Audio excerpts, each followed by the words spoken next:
suatu kata-kata yang membangun imannya. Silahkan.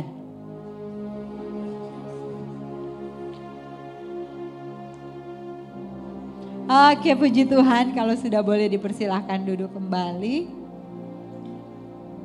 Nah, Bapak Ibu Saudara, kita bersyukur kepada Tuhan karena kita sudah berada di bulan Juni dan kita percaya ada kekuatan baru yang Tuhan berikan bagi kita. Amin. Nah, hari ini kita akan belajar bersama-sama masih berbicara tentang bagaimana kita membangun hubungan dengan Tuhan. Hari ini Bapak Ibu Saudara, apakah kita sudah melakukan komitmen kita untuk membaca firman Tuhan setiap hari? Amin.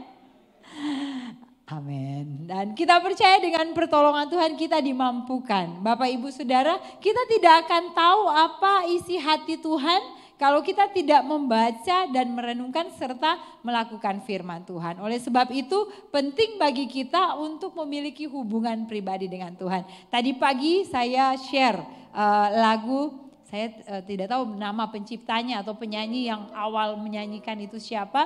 Tetapi itu memberkati saya waktu kemarin dalam worship saya, dalam doa saya pribadi, itu yang ampuni semua kesombonganku, ampuni semua kedaginganku, dan bawa aku lebih dekat lagi. Jangan biarkan aku pergi, jangan biarkan aku berlari menjauh dari tahta kasih karunia yang Kau beri. Tanamlah aku di hadirat-Mu, meteraikanku dalam hati-Mu, di hadirat-Mu, hadapan-Mu, di pelukan-Mu, itulah rinduku. Nah, Bapak Ibu Saudara, waktu kita telah menerima banyak dari Tuhan, di situ dalam kata-katanya dikatakan begini, kita sudah menerima banyak dari Tuhan, kita sudah menerima yang terbaik daripada Tuhan. Tetapi bagaimana ketika Tuhan mau kita ada bersama dengan Dia, tetapi ada kalanya kita terlalu sibuk dengan kesibukan kita sibuk dengan pergumulan kita sibuk dengan apa yang membuat kita menjauh daripada Tuhan. Dan waktu kita tidak mengandalkan Tuhan, waktu kita tidak mendekat dalam hadirat Tuhan, itu seperti kita menjadi orang yang sombong. Karena apa? Kita mengandalkan kekuatan sendiri. Kita seakan-akan tidak perlu Tuhan. Nanti ketika ada pergumulan, ketika kita ada masalah, ketika ada beban yang berat, baru kita mencari Tuhan. Tetapi mari Bapak Ibu Saudara, kita mau datang mendekat kepada Tuhan. Kita tidak tahu kapan waktunya Tuhan. Tetapi sewaktu-waktu Tuhan bisa datang. Entahkah memanggil kita pulang dengan kita meninggal dunia, atau dengan cara Tuhan datang mengangkat kita bersama-sama. Oleh sebab itu kita harus berjaga-jaga dengan waktu yang Tuhan berikan. Nah, Bapak Ibu Saudara, hari ini kita akan belajar bersama-sama tentang bagaimana hubungan kita dengan Tuhan itu penting. Dan menghadapi tantangan apapun kita akan tetap tenang. Mari kita akan belajar melalui 3 perkataan Tuhan Yesus. Bapak Ibu Saudara, waktu kita mengalami tantangan, ketika kita pegang akan setiap perkataan Tuhan, maka tantangan apapun boleh datang, namun kita akan tetap tenang di dalam Tuhan. Amin. Sekalipun hal mustahil bagi manusia, tetapi waktu kita ada bersama dengan Tuhan, maka Tuhan sanggup melakukannya bagi kehidupan kita. Bahkan yang mati sekalipun Tuhan sanggup bangkitkan. Bahkan yang ada di dalam badai sebesar apapun, Tuhan sanggup memberikan jalan keluar dalam hidup kita. Mari kita akan belajar kisah daripada Yairus. Kita buka dalam kitab Lukas pasalnya yang ke-8, ayatnya yang ke-40 sampai ayatnya yang ke-42. Lukas pasalnya yang ke-8 ayat 40 sampai ayatnya yang ke-42. Mari yang sudah menemukan boleh katakan amin. Firman Tuhan berkata iman timbul dari pendengaran, pendengaran akan firman Tuhan. Mari kita baca bersama-sama. 1, 2, 3. Ketika Yesus kembali, orang banyak menyambut dia, sebab mereka semua menanti-nantikan dia. Maka datanglah seorang yang bernama Yairus. Ia adalah kepala rumah ibadat. Sambil tersungkur di depan kaki Yesus, ia memohon kepadanya supaya Yesus datang ke rumahnya. Karena anaknya perempuan yang satu-satunya yang berumur kira-kira 12 tahun hampir mati. Dalam perjalanan ke situ, Yesus didesak-desak orang banyak. Stop sampai di situ. Nah Bapak Ibu Saudara, ada kisah dalam perjalanan kehidupan Yairus. Dia adalah kepala rumah ibadat. Dia punya seorang anak satu-satunya perempuan umur 12 tahun. Anak 12 tahun itu seumuran Jessica mungkin ya. Umur Jessica, anak 12 tahun, anak satu-satunya. Dan firman Tuhan katakan anak perempuan satu-satunya ini yang umur 12 tahun hampir mati. Berarti bukan hanya sakit biasa, tetapi sakit yang akan mendatangkan kematian. Tetapi firman Tuhan katakan di dalam perjalanan Yairus bertemu dengan Yesus, dia berkata kepada Yesus bahwa Tuhan, anak saya satu-satunya hampir mati. Di dalam perjalanan itu ada satu kisah lagi. Janda yang sakit, perempuan yang sakit pendarahan selama 12 tahun. Di dalam perjalanan Yesus menuju rumah Yairus, Yesus bersama-sama Yairus dan rombongannya berusaha untuk secepatnya datang di rumah Yairus karena anaknya Yairus hampir mati. Bapak Ibu Saudara, kalau kita mendengar kata hampir mati berarti sekarat. Dan saya percaya pada saat Yairus ketemu Yesus, Yairus bukan tenang-tenang dan berkata begini, Tuhan Yesus tolonglah anak saya hampir mati. Atau kalau pakai bahasa Manado begini, Tuhan mari juga tolong datang pak kita ke rumah. Bukan, tetapi saya percaya hati seorang bapak. Beberapa hari ini Sean juga masih di rumah sakit. Dan hati seorang Bapak Filbert waktu anaknya sakit, waktu di rumah sakit, waktu mau dibawa ke rumah sakit. Bukan hal yang biasa, pasti ada rasa ketakutan, ada rasa kekhawatiran, anak yang panas sampai panas tinggi begitu. Dan itu merupakan satu kekhawatiran, ketakutan bagi seorang papa begitu. Dan Bapak Ibu Saudara, bagi Yairus, anaknya yang hampir mati, anak satu-satunya. Tentunya ada rasa khawatir dalam dirinya. Di dalam perjalanan itu, dia berharap Yesus segera datang ke rumahnya. Tetapi apa yang terjadi Bapak Ibu Saudara?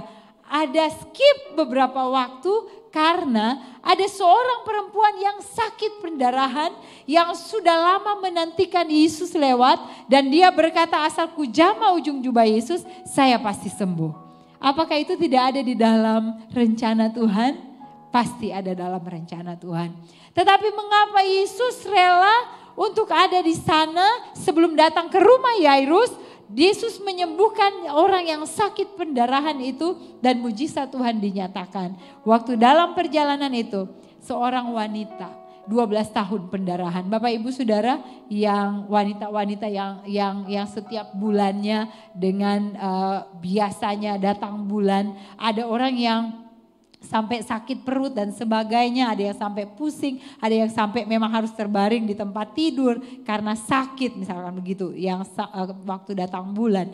Dan ini 12 tahun pendarahan Bapak Ibu Saudara, bayangkan badannya sudah seperti apa. Tetapi Tuhan tahu ada kuasa yang mengalir lewat kehidupan Yesus kepada wanita yang sakit pendarahan itu. Dan akhirnya wanita itu sembuh. Tetapi apa yang dialami Yairus dalam perjalanannya, di skip beberapa waktu. Yairus mungkin secara pikirannya akan berpikir begini, Tuhan jangan lama-lama sembuhkan ini wanita. Karena sementara berjalan, Yesus bertanya, murid-murid coba tanya siapa yang jama kita pejubah. Karena Yesus tahu ada kuasa yang mengalir. Yairus pasti dalam hatinya, Tuhan please cepat, kita pengen hampir mati Tuhan. Tetapi Tuhan tahu apa yang terjadi. Setelah itu firman Tuhan katakan, Yairus ayatnya yang ke-41, Yairus datang tersungkur mencari Yesus dan memohon. Dan kemudian apa yang terjadi Bapak Ibu Saudara? Ketika datang kabar bahwa anak perempuan Yairus telah meninggal dunia, Yesus tidak membatalkan perjalanannya menuju kepada rumah Yairus itu. Ayat 42 dikatakan, karena anaknya perempuan yang satu-satunya yang berumur kira-kira 12 tahun hampir mati, dalam perjalanan ke situ Yesus didesak-desak orang banyak. Ayat 49. Ketika Yesus, jadi perhatikan baik-baik, ketika Yesus masih berbicara, datanglah seorang dari keluarga kepala rumah ibadat itu dan berkata, anakmu sudah mati, jangan lagi engkau menyusah-nyusahkan guru.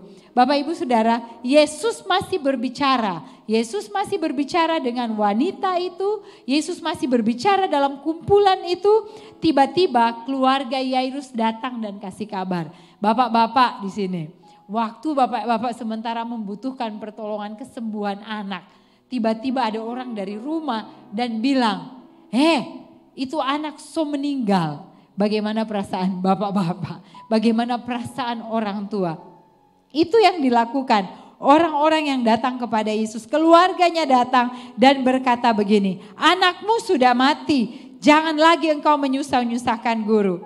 Bapak Ibu Saudara, apakah Yesus meninggalkan? Apakah Yesus membiarkan? Tidak. Ayat 50 Yesus berkata, tetapi Yesus mendengarnya dan berkata kepada Yairus, apa? Jangan takut, percaya saja dan anakmu akan selamat. Bapak Ibu Saudara, saudara mau mendengar kata keluarga saudara atau kata Tuhan? Waktu keluarga Yairus datang, sampaikan secara fisik yang terjadi, anaknya sudah mati. Tetapi waktu anaknya sudah mati dia dengar, Yesus pun dengar apa yang dikatakan oleh keluarga Yairus. Tetapi apa yang dikatakan Yesus?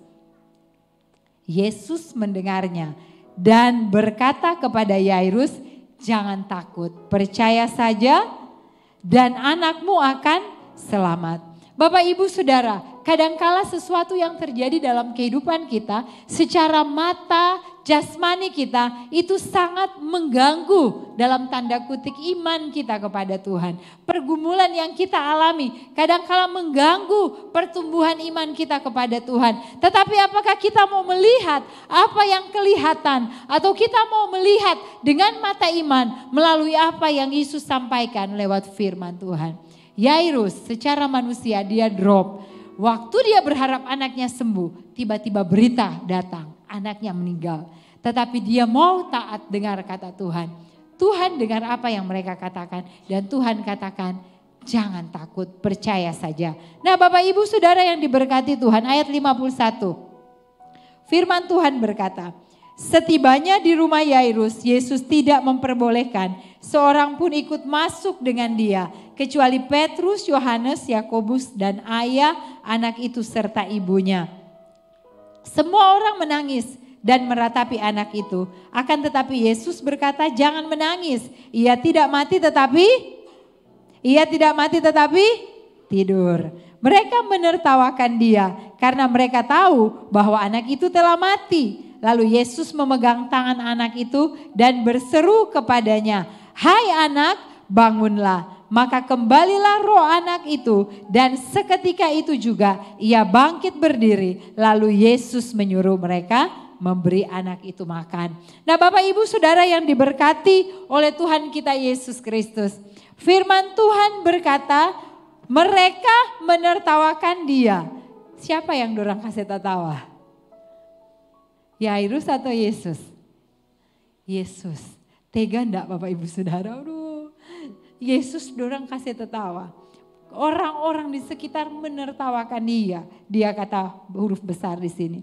Waktu Yesus marah orang itu karena menangis, Yesus katakan ayat 52, semua orang yang menangis dan meratapi anak itu, akan tetapi Yesus berkata, jangan menangis, ia tidak mati tetapi tidur. Mereka menertawakan dia karena mereka tahu bahwa anak itu telah mati. Bapak Ibu Saudara, mungkin saat ini kita sedang ada dalam situasi-situasi yang sulit seperti Yairus. Melihat kenyataan tidak sesuai dengan apa yang kita harapkan. Tetapi ingat kita punya Tuhan yang besar. Amin. Kasih tahu kanan kiri, kita punya Tuhan yang besar. Kita punya Tuhan yang besar. Sekalipun di sekitar kita, sekalipun kenyataan tidak sesuai yang kita harapkan, tetapi Yesus sanggup melakukan mujizat di sana. Orang-orang menertawakan Yesus karena mereka tahu anak itu telah mati. Tetapi kita percaya ada rancangan Tuhan yang besar dalam kehidupan anaknya Yairus, dalam kehidupan keluarga Yairus, sehingga kemuliaan Tuhan dinyatakan. Di dalam kehidupan kita, kita percaya ada rancangan Tuhan yang besar. Mungkin saat ini posisi kita seperti Yairus. Mungkin bukan anak kita sakit atau hampir mati, tetapi ada pergumulan-pergumulan dalam kehidupan kita yang kita rasa tidak ada, mungkin itu akan ada jalan keluar. Tidak mungkin ada pertolongan. Tetapi ingatlah, kalau ada Yesus bersama dengan kita, segala sesuatu pasti mungkin di hadapan Tuhan. Amin. Berikan tepuk tangan bagi Allah kita. Bapak Ibu Saudara, seberapa besar masalah yang kita alami, seberapa besar tantangan yang kita alami, kalau kita percaya, kita mendengar apa yang Yesus katakan, maka kita percaya akan ada terjadi mujizat di sana. Mari kita akan melihat ada 3 perkataan Yesus yang sangat simpel, yang sangat mudah untuk kita cerna, dan saya berdoa supaya hari ini Bapak Ibu Saudara bisa menangkap pesan Tuhan untuk kita dapat melakukannya. Yang pertama, apa yang dikatakan Yesus kepada Yairus, ayatnya yang ke 50. Tetapi Yesus mendengarnya dan berkata kepada Yairus, jangan takut. Boleh kasih tahu kanan kiri? Jangan takut. Saudara, apa yang sedang kita takutkan hari-hari ini? Yairus pada saat dia ada di posisi belum melihat anaknya. Bapak Ibu Saudara, kalau orang sudah lihat, kebanyakan kita manusia nanti lihat baru percaya, iman Thomas. Tetapi kita percaya bahwa Yairus waktu Yesus berkata jangan takut, Yairus belum melihat, betul? Yairus belum melihat apa anaknya masih hidup atau mati nih. Tetapi waktu Yesus berkata kepada Yairus, jangan takut. Ini iman Yairus ini lagi dugdak. Betul enggak? Tetapi saya percaya, Yairus percaya kepada Tuhan akan apa yang Tuhan katakan. Sehingga Yairus tidak takut. Dan waktu Yesus sampaikan itu kepada Yairus, Yairus belum melihat. Tetapi Tuhan sedang melakukan mujizat.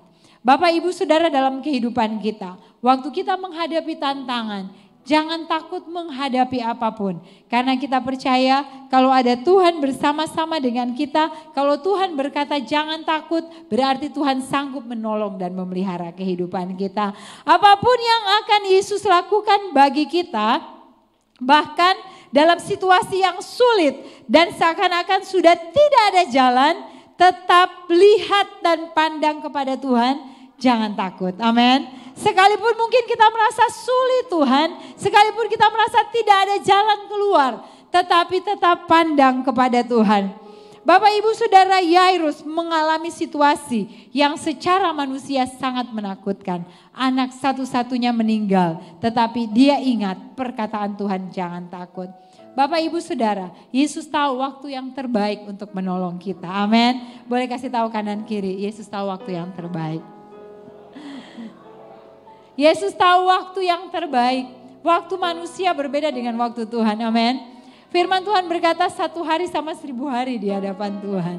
1000 hari bagi manusia itu terlalu panjang. Tetapi bagi Tuhan, kalau Tuhan bilang 1 hari itu selesai, itu pasti akan jadi. Jadi jangan patokan, jangan menjadikan masalah yang kita alami dan kita akan menuntun, dalam tanda kutip, menuntun Tuhan untuk mengikuti apa yang menjadi waktunya kita. Tetapi Yesus tahu waktu yang tepat untuk menolong kita. Di dalam perjalanan Yesus kepada keluarga Yairus, Yesus melewati seorang yang sakit pendarahan 12 tahun. Sebenarnya secara manusia ada jeda beberapa waktu yang akan membuat anaknya meninggal. Tetapi Yesus tahu cara yang tepat. Karena di setiap pelayanan Yesus, di setiap kehidupan kita, apapun yang terjadi ujung-ujungnya untuk menyatakan kemuliaan nama Tuhan. Bapak Ibu Saudara yang diberkati oleh Tuhan Yesus Kristus. Masih di dalam perjalanan kita melihat ada kabar bahwa anaknya sudah mati. Tetapi Yairus tetap percaya. Bapak Ibu Saudara, saya catat di sini begini. Ingat,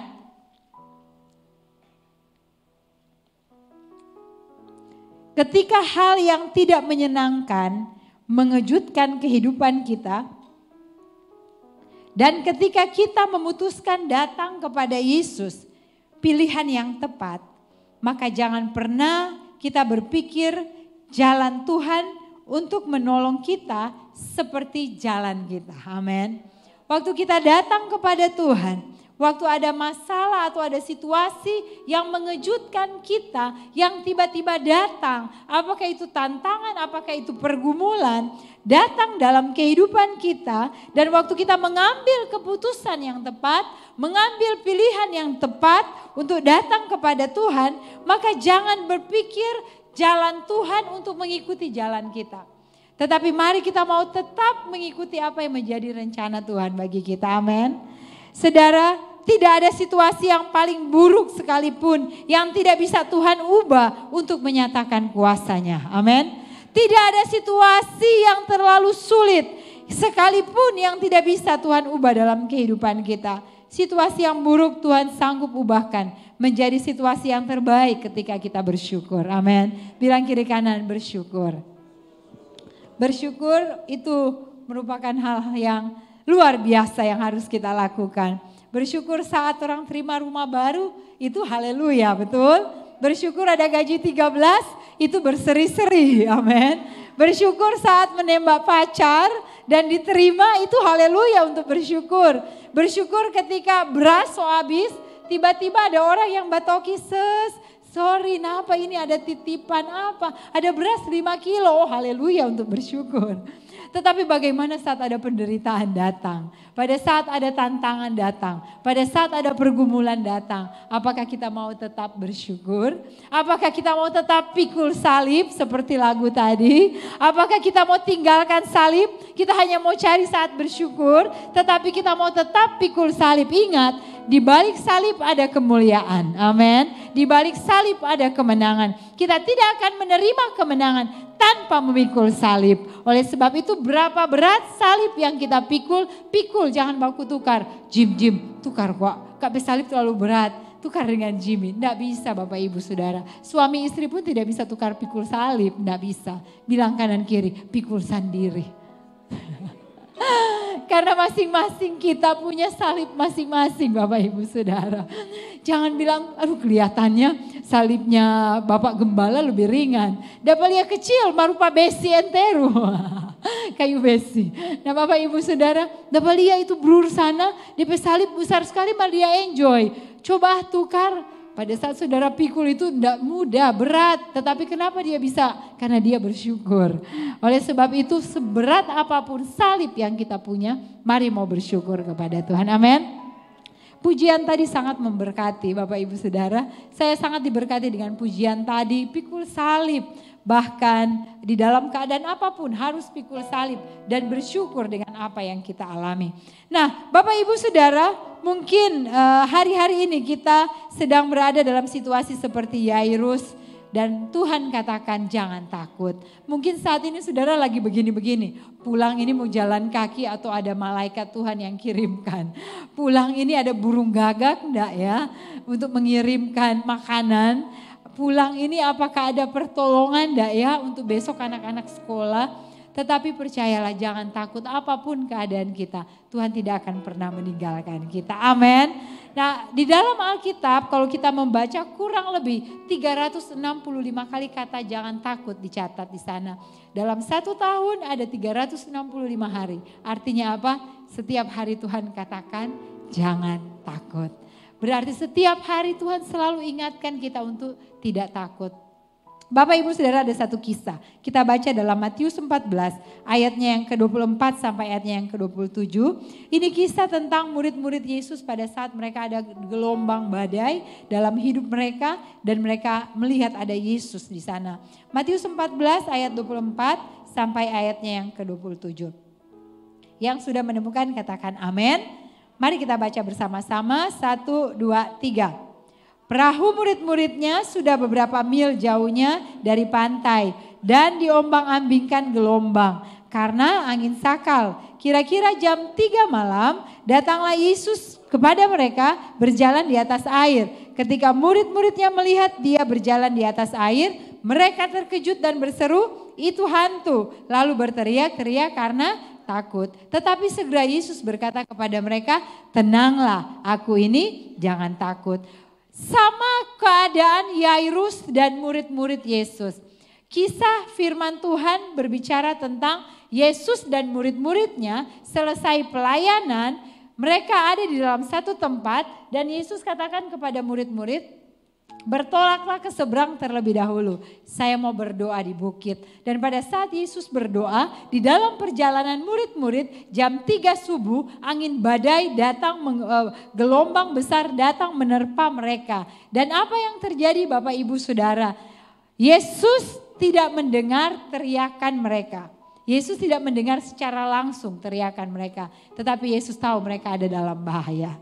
Dan Yesus waktu itu tidak ada WA Bapak Ibu Saudara atau tidak ada miss call. Tidak ada HP ataupun miss call Bapak Ibu Saudara. Aduh, Yesus sementara berdoa, WA Jo, nanti kalau Yesus buka HP baru Yesus lihat. Shalom guru, ini Petrus. Orang sementara dalam gelombang dan gelora, Yesus tolonglah kami. Nah, tetapi pada saat Yesus tahu murid-muridnya dalam masalah, jam 3 pagi Yesus datang berjalan di atas air. Yesus katakan, "Tenanglah, aku ini, jangan takut." Yesus tidak bilang aku ini dulu.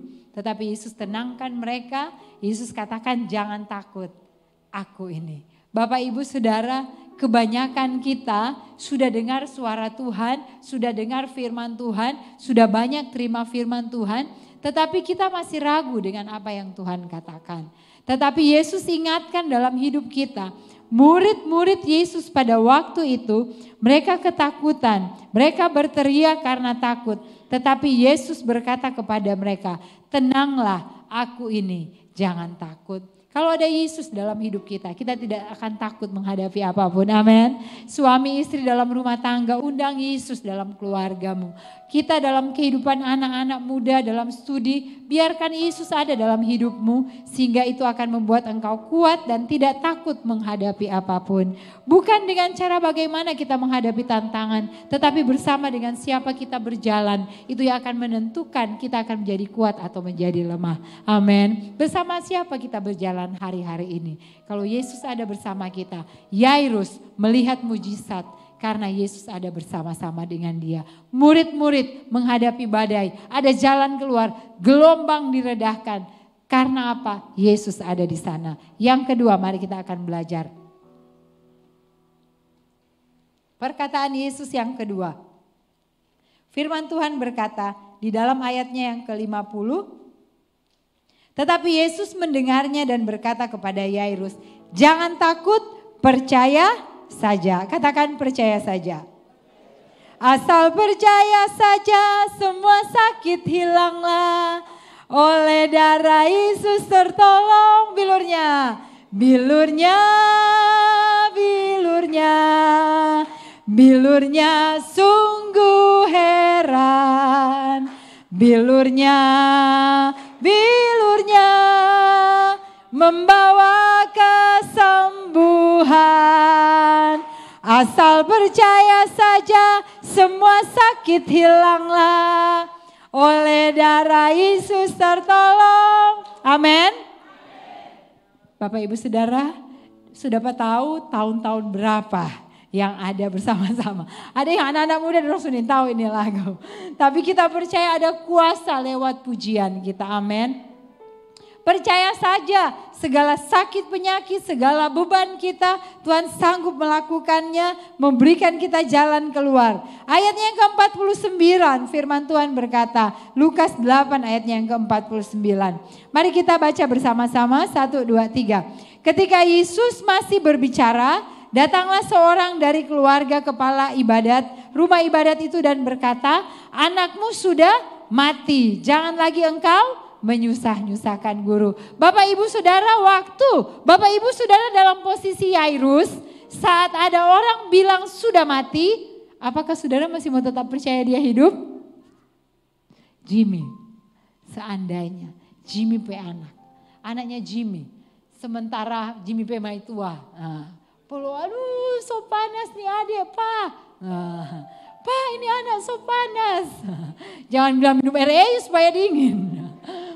Dan kemudian bagaimana Jimmy akan tunggu berdoa. Atau misalkan panggil pendeta. Jimmy pendeta maksudnya. Tapi tunggu mau sama-sama berdoa dengan tim. Tunggu panggil ibu gembala sama-sama. Tiba-tiba dalam perjalanan Jimmy datang. Kain tolong doakan. Sementara Jimmy ada di Restika mau berdoa bersama-sama. Tiba-tiba Jimmy Ipar datang. Ya, abang. SMS ya Bang, itu adik su meninggal. Apakah dia mau tetap percaya apa perkataan saudaranya bahwa anaknya sudah meninggal, atau dia mau mendengar perkataan Tuhan melalui hambanya dan berkata, misalkan saya katakan Jimmy orang percaya anak itu pasti selamat. Bapak ibu saudara, tidak mudah untuk melakukannya dan dibutuhkan iman. Percaya artinya beriman kepada Tuhan dengan penuh. Amin. Karena belum melihat, pada saat Yairus belum melihat anaknya meninggal, Yesus katakan percaya saja. Dengan mudah, betul. Waktu mau bilang percaya saja memang mudah. Tetapi apakah memang betul-betul kita akan imani bahwa betul dia belum meninggal. Dia tidak meninggal. Nah Bapak Ibu Saudara, dalam situasi seperti tadi contoh Jimmy. Ada di saat dia akan merasa ragu dengan ini kenyataan apa perasaan begitu. Tetapi Yairus Bapak Ibu Saudara, dia pegang apa yang Tuhan katakan. Sekalipun keluarganya datang dan katakan anakmu sudah mati. Tetapi Tuhan katakan tidak, kamu harus percaya. Firman Tuhan berkata dalam Ibrani 11 ayat pertama, iman adalah dasar dari segala sesuatu yang kita harapkan dan bukti dari segala sesuatu yang belum kita lihat. Percaya berbicara tentang iman. Bilang kanan kiri, iman. Kita harus punya iman yang kuat di hadapan Tuhan. Berbicara tentang percaya itu berbicara tentang iman. Yairus belum melihat anaknya sembuh, tetapi dia mau percaya akan perkataan Tuhan. Bapak Ibu Saudara, perkataan-perkataan orang yang datang membawa berita itu bisa saja melemahkan imannya. Namun Yairus menaruh kepercayaan sepenuhnya kepada Tuhan. Mari Bapak Ibu Saudara kita taruh kepercayaan kita sepenuhnya kepada Tuhan. Beberapa waktu lalu di Time saya diberikan kejutan kecil, kejutan besar, pokoknya terkejutlah oleh Time Purify.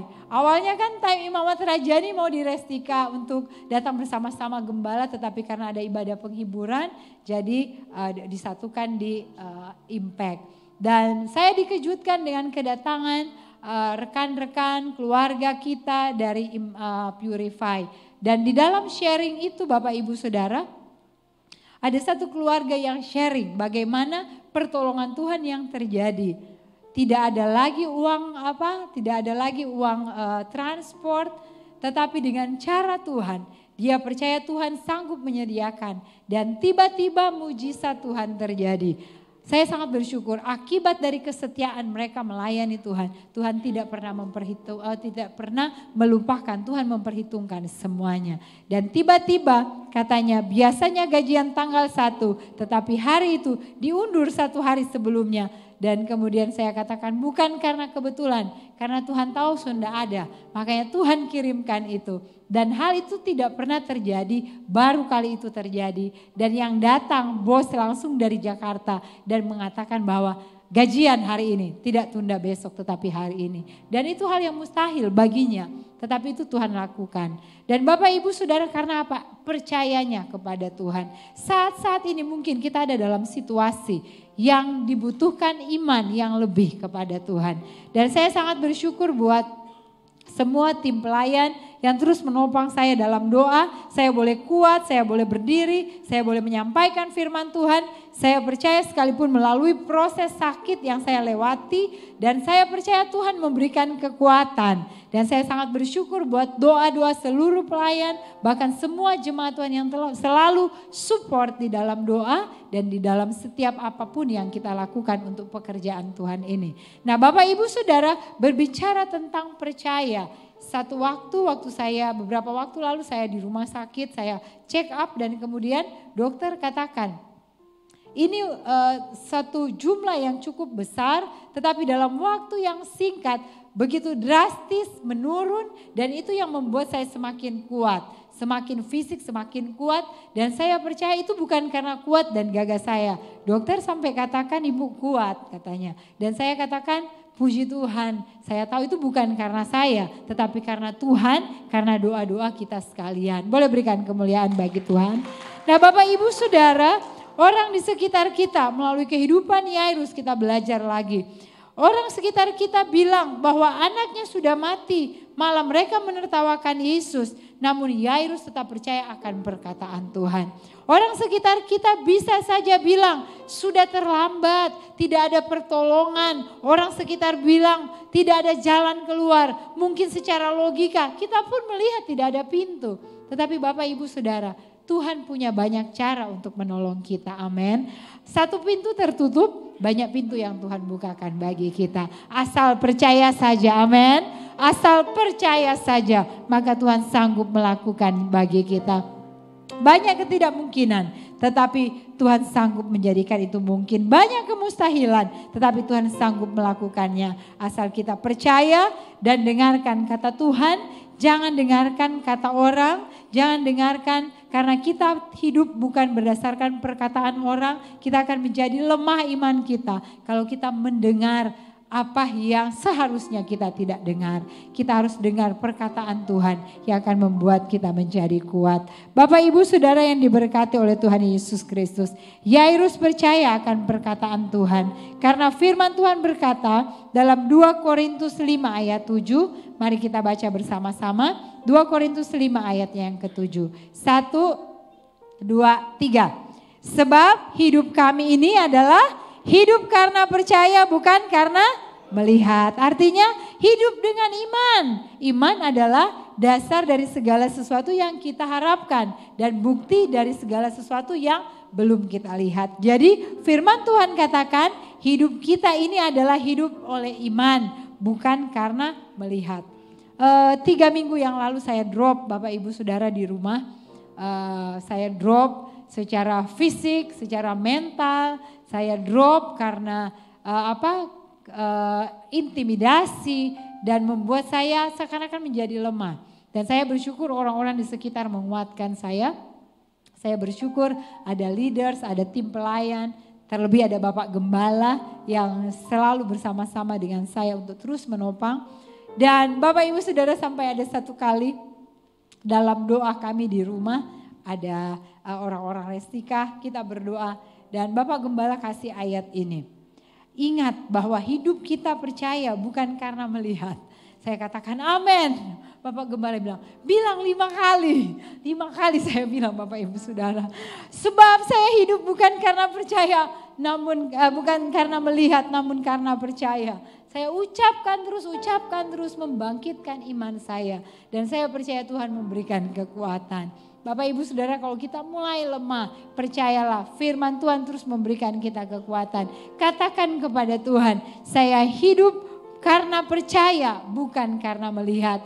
Waktu saudara melihat di beras, saudara melihat di karong ataupun di tempat beras, saudara lihat.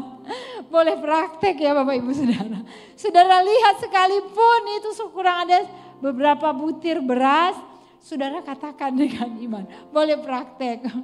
Saudara katakan bahwa saya hidup karena percaya, bukan karena melihat. Dalam nama Yesus, perkatakan, asal jangan ragu, asal jangan ragu. Waktu saudara katakan itu jangan begini, saya hidup karena percaya, bukan karena melihat. Tidak mau jadi itu. Tetapi percaya, waktu kita yakin, saya hidup bukan karena melihat, namun saya percaya Tuhan yang sanggup melakukan asal dengan iman. Itu pasti akan terjadi. Tapi jangan pakai logika. Jangan sampai, begini.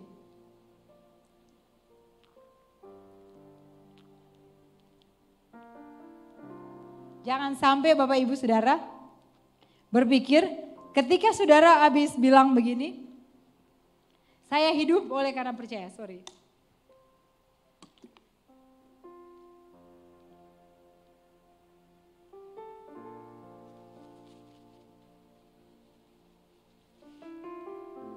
Saya hidup oleh karena percaya bukan karena melihat. Dan tiba-tiba saudara mulai berpikir, tunggu 5 menit, jangan ada orang batoki. Ada beras ini. Atau tiba-tiba saudara mulai tunggu-tunggu WA. Siapa tahu ada orang bawa WA, tolong cek, siapa tahu ada internet banking, ada yang masuk. Jangan Bapak Ibu Saudara, orang sepakat yang tadi Pastor bilang, orang sepakat bahwa jangan waktu orang serahkan hidup ke Tuhan, Tuhan melakukan mujizat, orang mau pikir caranya torang. Tetapi percaya, pada saat saudara tumpang tangan dan saudara katakan, saya hidup percaya bukan karena melihat, maka itu akan terjadi. Saudara yang dompet kosong, anak-anak muda, percaya bahwa saya percaya bukan karena saya melihat, saya hidup karena percaya. Saudara, pasti akan ada mujizat waktu kita percaya betul-betul. Tapi jangan berpikir, saya percaya sekalipun saya tidak melihat. Yang ada di pikiran, Bapak pemuka. Siapa tahu hari ini Bapak transfer. Jangan, pokoknya percaya saja. Caranya Tuhan bagaimana? Urusan Tuhan untuk menolong kita. Amin. Boleh kasih tahu kanan kiri, Tuhan banyak cara untuk menolong kita. Asalkan percaya, betul? Nah, tapi saya berpikir kira-kira ini bisa jadi enggak ya untuk yang cowok-cowok, yang cewek-cewek yang lagi cari pasangan. Bisa jadi, betul orang tua bisa jadi toh? Bisa. Jadi percaya dan katakan, saya hidup bukan karena melihat namun karena percaya. Saking percayanya cetak undangan, nama di bawah masih kasih kosong. Nah saudara yang diberkati oleh Tuhan, percaya dalam segala hal. Mulai dari pasangan hidup yang single-single, yang cowok-cewek. Mulai masalah keuangan, masalah rumah tangga, masalah kuliah. Saudara kalau di studi anak-anak, saudara di kuliah dan saudara ada masalah. Tidak apa-apa ambil itu skripsi ataupun saudara sementara dipersulit. Saudara letakkan tangan dan katakan kepada Tuhan, saya mau percaya bukan karena melihat. Secara penglihatan mungkin dosen bisa menutup mata untuk tidak melihat saudara. Dosen bisa memperumit saudara. Tetapi kalau Tuhan yang bekerja tidak ada satupun yang dapat menolak. Tidak ada satupun yang dapat menutupnya kalau Tuhan yang bekerja. Oleh sebab itu hidup karena percaya bukan karena melihat. Nah saudara yang diberkati oleh Tuhan kita Yesus Kristus. Firman Tuhan katakan percaya saja. Nah apapun yang kita alami saat ini tetap percaya kepada apa yang Tuhan katakan. Dan pegang akan setiap janji-janji Tuhan. Yang terakhir mari kita akan melihat perkataan Tuhan kepada Yairus. Yang memberikan kita juga kekuatan hari ini. Yaitu Tuhan berkata, tetapi Yesus mendengarnya dan berkata kepada Yairus, jangan takut, percaya saja dan anakmu akan selamat. Yang ketiga ada keselamatan. Yairus minta kesembuhan. Tetapi Tuhan berikan keselamatan. Amin. Yairus minta kesembuhan. Tetapi Tuhan berikan keselamatan. Kita kadang-kala meminta sesuatu kepada Tuhan. Apa yang kita mau. Tetapi Tuhan mengerjakan lebih kepada kita. Amin. Kita meminta sesuatu yang kecil di hadapan Tuhan. Atau yang besar menurut kita. Tetapi Tuhan memberi lebih besar dari apa yang kita minta dan doakan. Saudara apa yang kita minta hari ini? Jiwa kita lebih berharga di hadapan Tuhan. Jiwa anak ini lebih berharga dari kesembuhannya. Yesus tahu, Yesus mudah menyembuhkan. Tetapi yang paling penting keselamatan jiwa anak ini, bahkan keselamatan jiwa orang-orang yang ada di sekitarnya. Firman Tuhan katakan, jangan takut, percaya saja, anakmu akan selamat. Yesus bukan hanya memberikan kesembuhan, tetapi keselamatan. Yesus tahu memberikan yang terbaik kepada kita. Amin. Tetapi apakah kita mau memberikan yang terbaik kepada Tuhan? Bapak Ibu Saudara, hari-hari ini kayaknya ada yang mulai agak-agak terlambat. Biasanya penuh jam 10, tapi saya tadi lihat, saya bilang Jimmy, open gate ini sepertinya masih terlambat. Dan mari Bapak Ibu Saudara, 1 minggu 1 kali saya mau encourage jemaat Tuhan, persembahkan yang terbaik waktu kita buat Tuhan. Amin. Jam 10 Tuhan berikan untuk kita beribadah bersama-sama. Mari 1 minggu 1 kali ibadah raya kita ada. Hari itu mari kita mau memberi yang terbaik. Saudara, waktu kita di tempat pekerjaan kita bisa memberi yang terbaik. Di keluarga kita bisa memberi yang terbaik. Dan Tuhan mau dalam hidup kita pun bagi Tuhan mari kita mau memberikan yang terbaik. Amin. Kita akan memberikan, persembahkan yang terbaik. Waktu kita, uang kita, milik kita. Waktu kita berkata semua yang kita miliki adalah milik Tuhan. Artinya apa yang ada pada kita? Itu adalah milik Tuhan, betul? Waktu Tuhan berikan kita sehat, Tuhan berikan kita berkat, Tuhan berikan kita keluarga. Waktu kita tidak punya pekerjaan, Tuhan berikan kita pekerjaan, diberkati. Mari kita mau melihat itu sebagai berkat yang Tuhan berikan. Waktu kita bangun pagi, Bapak Ibu Saudara, mungkin kita kurang menyadari bangun pagi itu adalah anugerah. Buat saya itu anugerah yang besar. Setiap malam sebelum saya istirahat, saya selalu berdoa dan saya menyerahkan hidup kepada Tuhan dengan harapan masih ada hari esok yang Tuhan berikan. Dan saya percaya itu juga menjadi kerinduan kita, betul?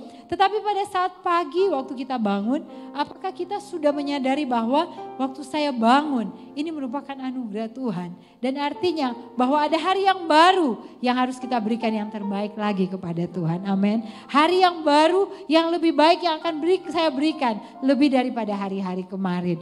Yesus sudah memberikan yang terbaik kepada kita. Waktu Tuhan memberkati kita, mari kita memberikan yang terbaik. Waktu kita memberikan hidup kita, memberikan persembahan kita yang terbaik. Saya ingat waktu-waktu lalu saya juga pernah encourage Bapak Ibu Saudara bahwa waktu kita memberikan yang terbaik. Orang bilang sedangkan ke toilet umum aja kata kasarnya bayar